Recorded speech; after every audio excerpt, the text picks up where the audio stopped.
Australia's Defence Minister Richard Marles has just wrapped up what some are calling a crucial diplomatic mission to Washington, and the real story behind his rush trip is finally emerging.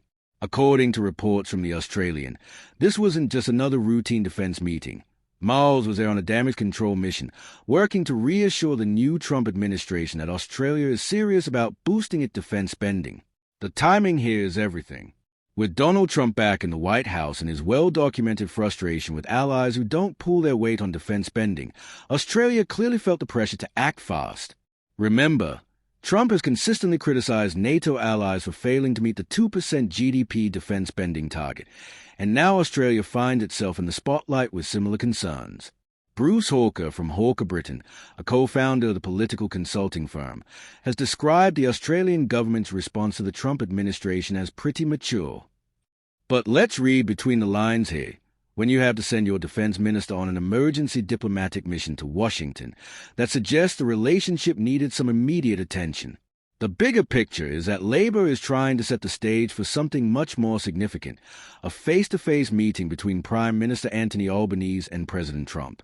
These leader-to-leader meetings are absolutely critical in the Australia-US alliance, and the Albanese government clearly recognizes they need to get this relationship on solid footing early in Trump's second term. What's particularly interesting is how this reflects the broader challenge facing Australia right now. The country is caught between its massive economic relationship with China and its security alliance with the United States. Under Trump, that balancing act becomes even more delicate, especially given his unpredictable approach to international relations and his transactional view of alliances. The defense spending issue isn't going away either. Australia currently spends around 2% of GDP on defense, which technically meets the benchmark, but Trump's team likely wants to see concrete commitments to increase that further. With tensions rising in the Indo-Pacific and China's military buildup continuing, there's genuine strategic logic behind pushing allies to spend more on their own defense capabilities. For Marles personally, this Washington trip represents a significant test of his diplomatic skills.